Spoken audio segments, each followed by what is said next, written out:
দেখেন এটা তো পুরোটাই রাজনৈতিক। এই মামলাটা শুরু থেকে এটা আসলে রাজনীতি প্রভাবিত একটা মামলা। ঘটনাটা ঘটেছিল তখন ক্ষমতা ছিল বিএনপি।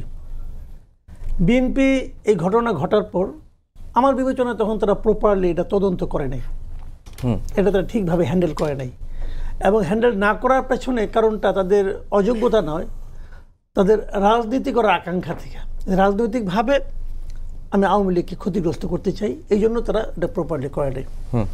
তারপর তত্ত্বাবধায়ক সরকার আসলো, যেটা 111 গভর্নমেন্ট, তারা আসার পর তারপরে আওয়ামী লীগ গভর্নমেন্ট আসলো। আওয়ামী লীগ এসে দেখলো যে বিএনপি রাজনীতি করার চেষ্টা করেছে, তাহলে আমরা কেন তারও চেয়ে বেশি রাজনীতি করি না? তারাও এটাকে আরও বেশি রাজনীতি করেছে এই মামলাটা নিয়ে। এই মামলাটা সঠিক বিচার হোক এই দুই সরকারে কেউ চায় নাই, আমি যতটুকু বুঝি। ওনারা তো আইনজীবী মানুষ, ওনারা একদম আইনের ভাষায় বুঝেন। আমি পাবলিক হিসেবে আমি অত্যন্ত আগ্রহ নিয়ে এই মামলা, এখানে তো দুটো মামলা, কিন্তু একটা হত্যা মামলা, একটা অস্ত্র মামলা, বিস্ফোরক মামলা। তো এই দুটা মামলার রায়, বিশাল দুটা রায় আমি কিন্তু সংগ্রহ করে পড়েছি। দুটা রায় আমি পড়েছি মন দিয়ে, খুব মন দিয়ে পড়ছি আমি। না, থ্যাংক ইউ। এবং আমি পড়ার পর আমার কাছে মনে হয়েছে এখানে এত বড় একটা হত্যার ঘটনা ঘটেছে। হত্যা তো বটে, 24 জন লোক। আপনি ভাবেন একটা জনসভায় এতগুলি লোক আছে। আমি যদি আপনাকে হাইপোথেটিক্যালি বলি যে আপনি ছাদে উঠা নিচে অনেকগুলি লোক জড়ো হয়ে আসছে, আপনার এই নেন 10 লাখ টাকা দিলাম, আপনি বড় একটা আস্ত ইট ফালান তাদের উপরে, আপনি পারবেন না ফালাইতে? আপনার কাছে মনে হবে এটা ফালাবো, কার না কার মাথায় পড়ে, তার কি অবস্থা হবে? আর এখানে এতগুলি লোক, সেখানে ইটটা গ্রেনেড ফালানো হয়েছে, লোকগুলো তো মারা গেছে ভাই। 24 জন লোক মারা গেছে এবং 300 জন লোকের মতো আহত হয়েছে। এদের অনেকেই কিন্তু এখনো স্প্লিন্টার তাদের শরীরের মধ্যে আছে। এই যে ভয়াবহতা, এটা তো আপনারা শেয়ার করতে পারবেন না, কিন্তু এই ভয়াবহতাটাকে নিয়ে আওয়ামী লীগ সরকার রাজনীতি করেছে এবং এটার মধ্যে অভ্যাস আছে। আমি আরেকটা এক্সাম্পল দিয়ে বলি, একটু কথা অন্যদিকে যায়, তবে এক্সাম্পল দিয়ে বলি। আপনার শাহ এস কিবরিয়া সাহেবের কথা খেয়াল আছে? ওনাকে যে গ্রেনেডটা মারা হয়েছিল, ওনাকে তো মারা হয়েছে, হত্যা করা হয়েছে ওনাকে। তারা কিন্তু ঘুরে ফিরে ওখানেও রাজনীতি করছে। রাজনীতি করে বিএনপির লোকজন খুঁজে বের করছে, তার নামে মামলা করো, তার নামে মামলা করো। কিবরিয়া সাহেবের পুত্র এবং স্ত্রী বারবার বলতেছেন এটার সঙ্গে বিএনপি জড়িত না, এটা আওয়ামী লীগের লোকজন করছে। আসমা কিবরিয়া তো প্রতি মাসে একবার করে মানববন্ধন করতেন এটার জন্য, সুবিচারের জন্য। আওয়ামী লীগ রাজনীতি করেছে রাজনীতির স্বার্থে। ওনারা নিজের দলের একজন গুরুত্বপূর্ণ ব্যক্তিকেও পর্যন্ত বিচার করে নাই, মানে ব্যক্তি হত্যারও বিচার করে নাই। রাজনীতিটা এত কুৎসিত আমাদের দেশে যে আইন কানুন সুবিচার সব বন্ধ, রাজনীতি করতে হবে আমাকে। আমি এই মামলাটা পড়েছি ভাই, পুরো জিনিসটা কতগুলো জায়গায় আমার কাছে মনে হয়েছে যে উনি কিভাবে ওনার মৃত্যুদণ্ড হয়, যাবজ্জীবন হয়। আমি টু দ্য পয়েন্ট বলি, আমি মানে আমার কাছে বারবার মনে হয়েছে যে হানিফ পরিবহনের মালিক, ওনার নাম যেন কি, তার নাম হানিফ, হ্যাঁ হানিফ, তাকে যাবজ্জীবন দেওয়া হয়েছে কেন? আমি পুরো একটা আরেকবার পড়ে দেখেন, আপনারা পড়ছেন কিনা যাই না, আমি বুঝি না কেন। মানে নর্মাল সেন্স থেকে বোঝা যায় না তার ইনভলভমেন্টটা কি, নো হোয়ার এভিডেন্স কি। মানে আচ্ছা, গল্প যেটা ফাঁকছে, গল্পের মধ্যেও তার ইনভলভমেন্টটা কি? গল্পের মধ্যে আপনি যদি গল্প যদি পড়েন, আপনাকে ডিটেকটিভ উপন্যাসে পড়েন না মাঝে মাঝে, তারপরে ওরা কিন্তু সাজায় গুছিয়ে আনে, এই লোকটা এই কারণে, এই লোকটা এই কারণে, এই লোকটা এই কারণে দায়ী। ওনার দায়টা কোথায় আমি এখনো বুঝি না। কায়কোবাস সাহেবের দায়টা কি আমার কাছে ক্লিয়ার না এখন পর্যন্ত। আমি খুব মন দিয়ে পড়ি, কায়কোবাস সাহেবের নাম পাইছি আমি একবার না দুইবার, কিছু নাই তার। ওনার তো যাবজ্জীবন দিয়ে গেছেন আপনি, তাকে আপনি যাবজ্জীবন দিয়ে। রায়টা মামলা তদন্তটা যেভাবে হয়েছে, যতটা ওটা হয়তো ওখানে কিছুটা গল্প আছে, কিন্তু রায় যেটা হয়েছে এটার মধ্যে আমি কোনো লজিক পাই নাই। কিন্তু কারে কেন ওখানে দেখা হয়েছে বিএনপির কোন পর্যায়ের নেতা, ওই পর্যায়ের নেতা, অতএব পর্যায় অনুযায়ী তার বিরুদ্ধে রায়টা হচ্ছে, আমি যেভাবে দেখেছি। তো সেখানে পুনঃতদন্ত ভিত্তিতে করছে। তারপরে তো কী কারণে হলো, আইনগত দিকগুলি কোথায়, এটা তো ওনারা বললেন, ওই লাইন ওটাকে আমি আর রিপিট করি না। এইভাবে মামলাটাই আসলে মানে মামলার যে পরিচালনা পদ্ধতি, ওখানেও ঝামেলা ছিল বলে ওনারা বললেন। হয়তো এই টেকনিক্যাল কারণে মামলাটা কিন্তু বাতিল, মানে এখতিয়ার নাই তাদের বিচার করার, এরকম একটা রায় হয়ে এটা বাতিল হয়ে গেলো, সবাই খালাস পেয়ে গেলো। কিন্তু প্রশ্নটা অন্য জায়গায়। প্রশ্নটা হলো কি, এই ঘটনাটাই কিন্তু এই মামলাটা নিয়ে, সর্বশেষ রায়টা নিয়ে পাবলিক পারসেপশনটা কি? পাবলিক পারসেপশন কিন্তু ভয়ঙ্কর। কেন ভয়ঙ্কর সেটা আমি বলি আপনাকে। 21শে নভেম্বর যেদিন নাকি এই মামলার শুনানি শেষ হলো, এই ডেথ রেফারেন্স এবং আপিলের ব্যাপারটা তো শুনানি তো হলো, ওটা যেদিন শুনানি শেষ হলো সেই দিন আমি প্রথম আলোর একটা রিপোর্ট পড়লাম যে শুনানি শেষ, যে কোনো দিন রায়, এই ছিল শিরোনামটা। ওকে, আমি ওই রিপোর্টটা পড়ার পর আমি কিছু কমেন্ট পড়ছিলাম 21শে নভেম্বর, কিন্তু এই মাসে আরও মানে 9-10 দিন আগের কথা বলতেছি। সেখানে পাবলিক কমেন্ট করতেছে 21 তারিখেই রাত 10টার দিকে কমেন্ট করতেছে কোনো সমস্যা নাই, সবাই এখন মুক্তি পেয়ে যাবে। বুঝলেন, এখন আর কোনো ব্যাপার না, মুক্তি পাওয়া কোনো এখন মানে এই কয়েকদিনের ব্যাপার, মানে সবাই এইভাবে বলতেছে।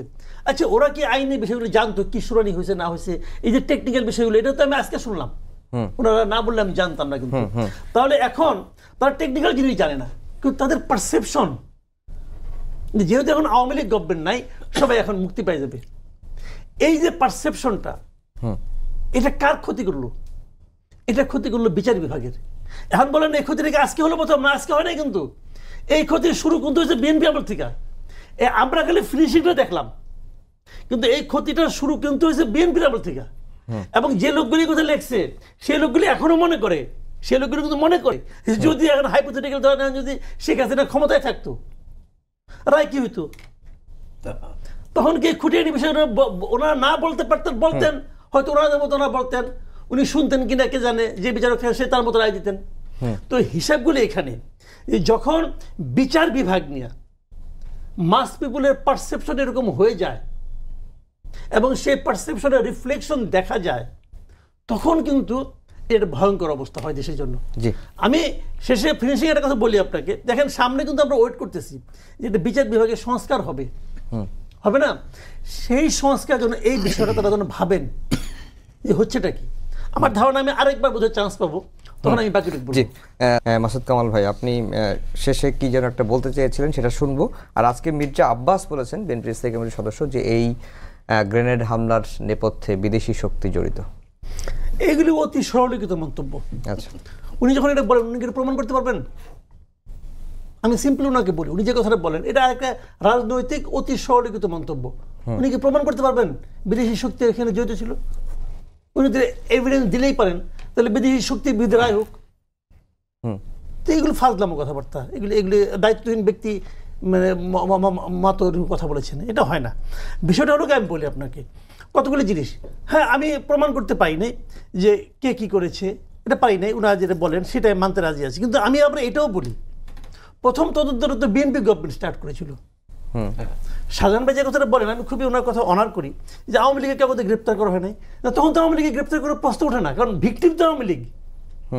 আওয়ামী লীগের উপর আক্রমণটা হয়েছে, বিষয় যেটা হয়েছে আওয়ামী লীগের উপর আক্রমণ হয়েছে যে ভ্যান্ডি ব্যাগ তত্ত্ব, ওটা এনে খাটবে না। শেখ হাসিনা ভ্যান্ডি ব্যাগে করে গ্রেনেড নিয়ে গেছিল, তারপরে ঢেল দিয়ে ফাটাইছে, কেউ দেখে নাই, এটা হয় না এখানে। বিষয়টা কি আমি বলি আপনাকে, ওই সময় প্রথম তদন্ত তো ওনাদের হাতে। এই ঘটনা ঘটার পরেও তো 2 বছর ওনার ক্ষমতায় ছিলেন, তো ওনারা কি তদন্তটা ঠিকঠাক মতো করেছেন? করেননি। ওনারা কি তদন্ত অবহেলা করেননি? করেছেন। ওনারা কি তদন্তটাকে মানে যেভাবে তারা অগ্রসর হচ্ছিলেন সেভাবে অগ্রসর হলে কি ন্যায় বিচার পাওয়া যেত? হয়তো যেত, আমি জানি না কি হতো, কারণ যেটা শেষ হয় এটা আমি বলতে পারবো না। কিন্তু আমরা কি ওটুকু দেখে বুঝি যে হতো না? আমার কথাটা হলো কি জানেন, বিচার ব্যবস্থার দায়িত্বটা কি? খালি ও দোষী বলা অথবা ও নির্দোষ এটা বলা? ও দোষী নয়, ধরলাম তারেক রহমান খুন করেন, হত্যার সঙ্গে জড়িত না, তাই বলে কি হত্যাটা হয়নি? হত্যার সঙ্গে কেউ না কেউ তো জড়িত। যে জড়িত তাকে সাজার আওতায় আনা কার দায়িত্ব? রাষ্ট্রের দায়িত্ব। তদন্তকারী সংস্থা, এটা কিন্তু রাষ্ট্রের। ওই তদন্তকারী সংস্থা মনে করেন সৈয়দ কাহারা, কিন্তু সে পারে নাই, সে মোটিভেটেড কাজটা করছে, সেটাই বুঝলাম। কিন্তু তাহলে এটা কি হবে? কিছু তো একটা ব্যবস্থা তো করতে হবে। ভাই, আইভি রহমান তো ডায়রিয়া রোগে মারা যায় নাই। আইভি রহমানে কিন্তু ডায়রিয়া রোগে মারা গেলে আমি বলতাম যে ওর স্যালাইন কে বানাইছে তার দোষ আছে।